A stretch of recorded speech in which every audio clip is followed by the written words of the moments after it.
Olá, boa noite, tudo bem? E aí, como vocês estão? Tudo certo? Bom, gente, hoje o meu assunto com vocês talvez seja um assunto aí meio polêmico, ou talvez alguns de vocês já tenham se perguntado a esse respeito. Muitas vezes, em uma família que tem ali alguns irmãos, irmãs, né? Apesar de todos receberem a mesma educação, né? Apesar de todos, estou partindo desse princípio, tá? Todos receberam a mesma educação, todos receberam atenção, amor, carinho, condições adequadas, né, para uma vida digna, né? Todos tiveram a oportunidade de estudar, né? Todos tiveram a oportunidade de ter o que comer, de ter o que vestir, não é mesmo? Então, estou citando uma situação como essa, tá? Como exemplo. E ocorre que, vamos supor, de 3 filhos, um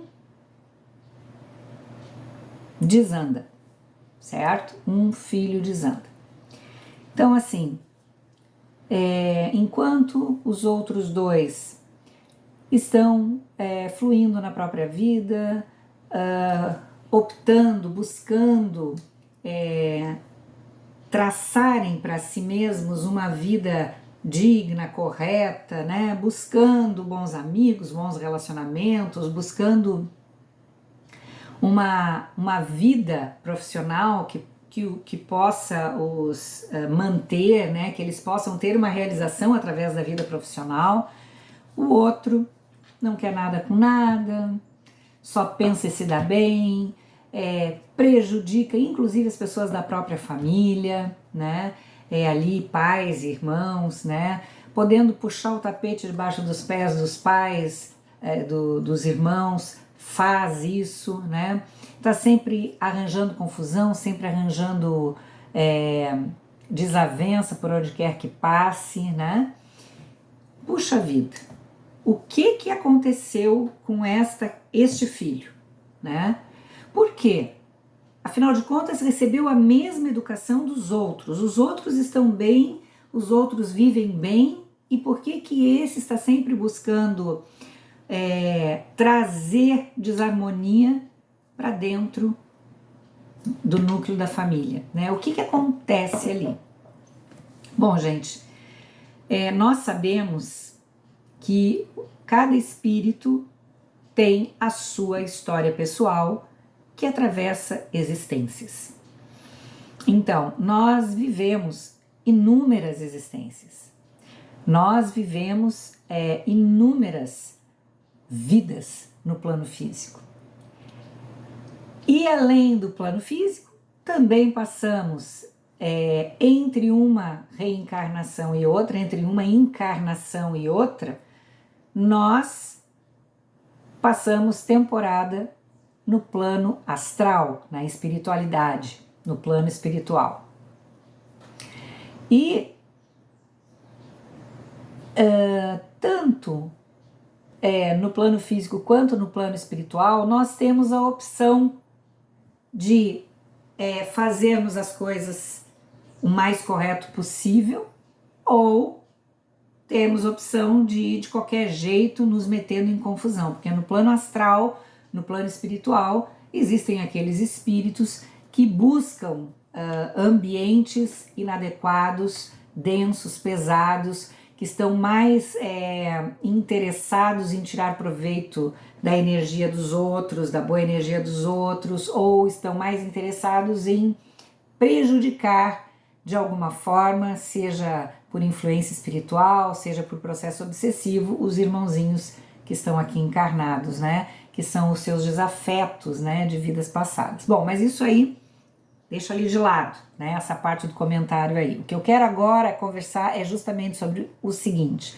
aqui encarnados. Por que será que numa família, enquanto a maioria das pessoas assim, procuram, apesar de algumas diferenças, porque lógico, quando a gente reencarna, o nosso núcleo familiar sempre tem processo de resgate ali. Sempre tem um processo, pai, mãe, mulher, marido, sempre tem algum resgate, alguma coisa que a gente possa trabalhar. Lógico que dentro de um núcleo familiar também tem ali aqueles que são espíritos amigos, né?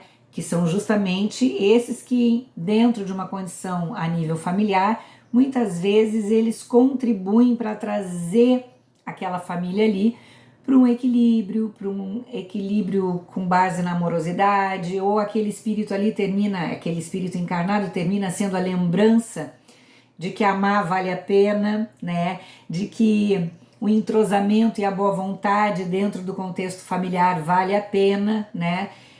Enfim, mas aquele que anda sempre na contramão, por que que ele veio parar nessa família que até então, né, fluía numa boa e de repente chega um ali, né, foi a raspa do tacho, como se diz, o último que nasceu, e esse veio para tocar o terror na família. Por quê? Gente, com certeza, ou muito provavelmente, esse que chegou tocando terror, esse que promove desarmonia na família, né? Ou pode ter sido o mais velho também, ou do meio. Só citei aqui a raspa do tacho, o mais novo, como um exemplo, tá? Muito possivelmente um grande desafeto de passado e que tem um processo de resgate com todos os membros ali daquela família, certo? Então, é um desafio para a família toda? Sim, é um desafio para a família toda, certo? E como é que a gente vence esse desafio? Eu quero ver a pessoa pelas costas, não aguento mais essa criatura. Como é que eu vou fazer? Gente, é difícil. Por isso é um desafio. É um aprendizado para aqueles que estão ali com aquele irmão que traz tanto tumulto, tanta dor, tanta tristeza. É um aprendizado para aqueles que estão ali na família, certo? Porque a gente precisa aprender a encontrar, me desculpem, eu tô com tosse, encontrar o amor num ambiente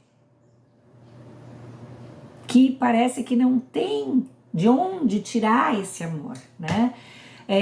Tem pessoas que a gente olha e diz assim, meu Deus, como é que eu vou amar essa criatura? Meu Deus, essa criatura não contribui em nada para que eu possa amar, né? Como é que eu vou amar? Mas a gente tem que aprender a amar, minha gente, até na adversidade. A gente tem que aprender a amar, porque essa é a nossa alternativa. Porque enquanto a gente não aprender a amar essa criatura que traz tanto desconforto, que promove tanta desavença, a gente vai continuar voltando em outras existências e esbarrando com essa criatura. Poxa, Cláudia, mas eu não consigo amar. A pessoa faz mal para todo mundo. Ela sacaneou com todo mundo. A pessoa só prejudicou. Como é que eu vou amar? Realmente é um baita desafio. Então, você não consegue sentir, entrar em conexão com a energia do amor, então, pelo menos, não deseje o mal para essa pessoa. Deseje luz. É difícil? É muito difícil. Porque às vezes a gente tem vontade de sair torcendo o pescoço da pessoa. Mas a gente não pode fazer isso. Fica na vontade, essa vontade tem que evaporar. Depois que você processa a sua contrariedade, aquilo ali tem que evaporar de uma maneira ou de outra. Porque nós somos filhos de Deus, nós somos filhos do amor.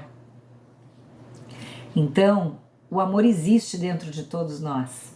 Até dessa criatura que está causando tanto transtorno, tanta desavença, tanta irritabilidade, tanta contrariedade. Mas eu não estou conseguindo entrar em contato com esse sentimento de amor, não estou conseguindo, estou sendo sincera. Ótimo, que bom que existe sinceridade no seu coração. Então, pelo menos, comece a orar para pedir luz a Deus, para que você não deseje mal para essa pessoa, para que você consiga desejar que essa pessoa encontre o caminho dela, que consiga fazer o caminho dela. Porque, gente, muitas pessoas a gente ama e às vezes a gente ama até esse que traz problemas na nossa vida, que acarreta problemas, dores. A gente ama muitas vezes. Eu diria que na grande maioria das vezes a gente ama. Só que existem pessoas que, apesar de existir amor entre elas, elas não conseguem conviver juntas. A convivência é muito complicada. Nesse caso, então, em algum momento, quando essa pessoa estiver vivendo a vida dela e você a sua, cada um no seu quadrado, talvez fique mais fácil você conectar o amor por essa pessoa. Eu não estou dizendo para você virar as costas para a pessoa, bater a porta na cara da pessoa, não estou dizendo isso, mas em certas situações, às vezes, quando está cada um no seu quadrado, a gente consegue identificar o sentimento de amor. E aí talvez fique mais fácil orar pela pessoa, né? Emanar luz para essa pessoa, tirando de lado aquele sentimento, aquela mágoa que muitas vezes ficou em você, porque você interagiu com essa pessoa durante tanto tempo e não teve resultados positivos. Mas em algum ponto dentro de você teve alguma coisa, algum momento que foi bom, ou alguns momentos, ou alguma fase. Então, quem sabe a gente começa a trazer esses momentos bons, essa fase que foi boa, né? Trazer para lembrança. Porque aquele continua sendo o mesmo espírito. Ele só entrou em fase, saiu em fase, entrou em fase, está em outro ciclo e a vida dele fluiu como a nossa flui. Então talvez trazer a lembrança, algum bom sentimento, algum bom momento que você tenha vivido com essa pessoa e a partir disso então começar a emanar coisas boas para essa pessoa, né? Para que ela consiga encontrar luz, consiga encontrar felicidade dentro de si. Porque normalmente essas pessoas que estão vivendo de forma muito conturbada, acarretando dor e sofrimento por onde quer que passam, são espíritos que estão naturalmente não só dessa existência, mas eles já trazem isso dentro deles. É do espírito deles. Então, todas essas coisas mais conturbadas, essas dores que ele externa, isso ali são traços de um espírito que não conseguiu sublimar as suas dores, que se perdeu em uma, em duas, em inúmeras existências. Então, talvez essa família, hoje, onde ele se encontra, talvez seja para ele, muito embora às vezes a gente tenha a sensação, puxa, não está aproveitando nada, não está aprendendo nada, sempre aprende alguma coisa, sempre aproveita. Porque tudo o que é plantado de bom fica, ainda que fique escondidinho, mas fica. E no momento certo, vem à tona, é utilizado de forma positiva. Então, meus queridos, eu queria trazer para vocês hoje esse comentário, né? Tudo tem um porquê, nada é por acaso. Que Deus, então, proteja, abençoe e ilumine a todos vocês hoje e sempre. Que assim seja.